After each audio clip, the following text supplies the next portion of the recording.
വെടിനിർത്തൽ നടപ്പാക്കുന്നതുമായി ബന്ധപ്പെട്ട ചർച്ചകളിൽ പ്രതീക്ഷയെന്ന യുക്രൈൻ പ്രസിഡന്റ് വ്ളോഡിമിർ സെലൻസ്കി.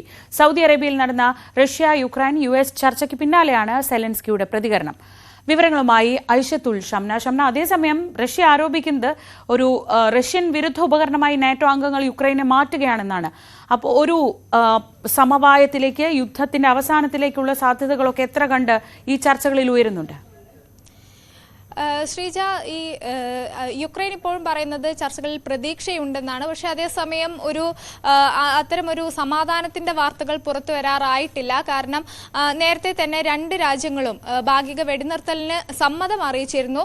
ആ ഒരു അടിസ്ഥാനത്തിൽ തന്നെ മറ്റ് കാര്യങ്ങളിലാണ്, അതായത് ഊർജ്ജ കേന്ദ്രങ്ങൾക്ക് നേരെയും മറ്റ് അടിസ്ഥാന സൗകര്യങ്ങൾക്ക് നേരെയുമുള്ള ആക്രമണങ്ങൾ നിർത്തലാക്കുക, ഈ കാര്യത്തിലാണ് പ്രധാനമായും സൗദിയിൽ നടന്ന ചർച്ചയിൽ സൗദിയിൽ മൂന്ന് രാജ്യങ്ങളും US-ഉം യുക്രൈനും റഷ്യയുമായി വേറെ വേറെ ചർച്ചകളാണ് സൗദിയിൽ നടന്നിരുന്നത്.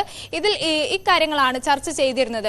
ഈ ചർച്ചയ്ക്ക് പിന്നാലെയാണ് സെലൻസ്കി മാധ്യമങ്ങളെ കണ്ടതും ഇക്കാര്യം അറിയിച്ചതും. അതായത് ഈ US-ന്റെ കൂടി നേതൃത്വത്തിൽ നടക്കുന്ന ഈ ചർച്ചകളിൽ തങ്ങൾക്ക് പ്രതീക്ഷയുണ്ട്, സമാധാനം പുലരുമെന്ന് പ്രതീക്ഷയുണ്ടെന്നാണ് സെലൻസ്കി വ്യക്തമാക്കിയത്. അപ്പോഴും സെലൻസ്കി പറഞ്ഞൊരു കാര്യം, ഈ റഷ്യ നേരത്തെ തന്നെ ഈ ലോകരാജ്യങ്ങൾക്ക് മുൻപിൽ നൽകിയ വാഗ്ദാനങ്ങളൊന്നും പാലിക്കുന്നില്ല.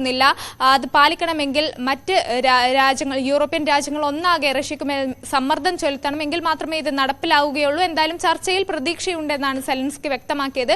പക്ഷെ അതിന് പിന്നാലെ റഷ്യയുടെ പ്രതികരണം വരുന്നു. അതായത് നാറ്റോ ഈ റഷ്യക്ക് മേലിലുള്ള ഒരു പ്രതിരോധത്തിന് വേണ്ടിയാണ് യുക്രൈനെ നാറ്റോ ഉപയോഗിക്കുന്നത്, അല്ലാതെ നാറ്റോ യുക്രൈനെ സഹായിക്കുകയല്ല.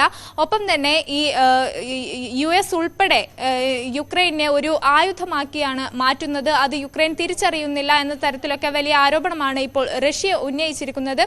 എന്തായാലും സമാധാനം പുലരുന്നു എന്ന തരത്തിലേക്ക് വാർത്തകൾ എത്തിയിട്ടില്ല. പക്ഷെ അതേസമയം പ്രതീക്ഷയുണ്ടെന്ന് സെലൻസ്കി വ്യക്തമാക്കിയിട്ടുമുണ്ട്. ശ്രീജ. ആയിഷത്തുൽ ഷംനയാണ് വിവരങ്ങൾ നൽകിയത് ന്യൂസ് ഡെസ്കിൽ നിന്ന്.